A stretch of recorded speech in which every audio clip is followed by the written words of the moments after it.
Hello Dinkum fans and welcome back to the channel. This is my first ever speed build on Dinkum that we're doing. So we're doing a recycling center today. I wanted to do this for a couple of reasons. I really wanted to A, do a speed build, but B, I also wanted to kind of bring a little bit of cohesion to my island. Now, as you can see, I obviously don't know how to place things because everything was backwards.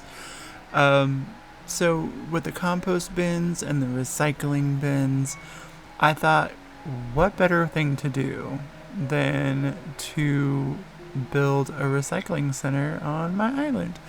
So I thought it was a great way to utilize those items and also show off and flex, some of my decorating skills. Pay no attention to the uneven road, please. We get it solved in the end. So I kind of built this up back here because I wanted it to look a little more full, but also I wanted to have some space for sort of the mechanisms, if you will, at a recycling center. I'm not sure how many people are familiar with a recycling center, so it's just kind of where all of the recycled waste goes and is processed into other things. So I wanted to utilize these water tanks, these water towers, as kind of those holding bins, if you will, for some of the waste. And I wanted to use so when I first saw the weather stations, they looked like telephone poles to me, so I kind of wanted to use it as kind of like an electrical source, if you will, just to kind of how everything is powered. And I use these clay furnaces as kind of smokestacks. Sometimes you see smoke billowing from the top of some of those waste production plants. So that's kind of what I wanted to mimic with that. Obviously, I'm not the best at spatial planning, it looks like. I did try my best to get it as symmetrical as possible.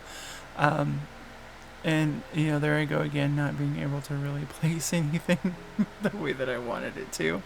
I love these compost bins. I think that they're super, super cute.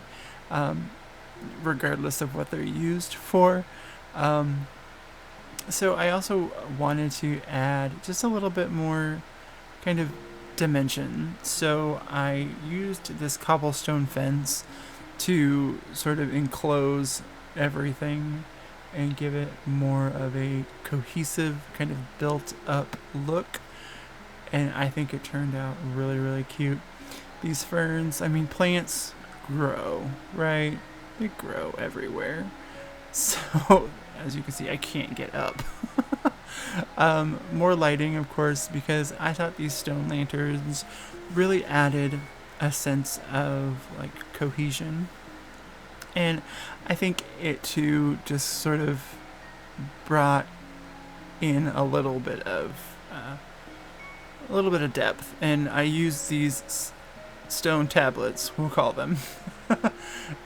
Again, just to kind of fill out the space a little bit and to give it a little bit more texture and a little more variety, I think, which looks really cute. We have to flex the desert roses, right? Totally have to flex the desert rose. And so again, just kind of adding this fence in the back here just for a little more architectural intrigue. And somehow, again, my spatial planning deceived me.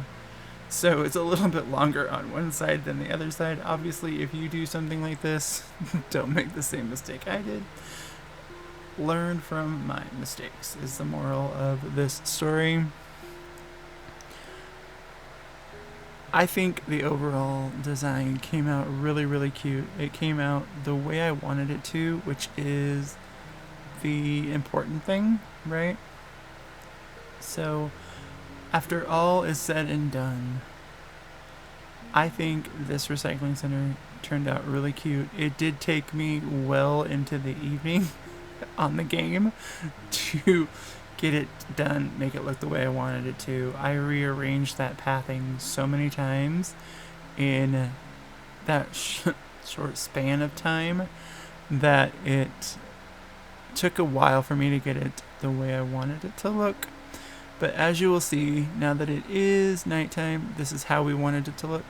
Thank you so much for watching, and I'll see you on the next video. Bye!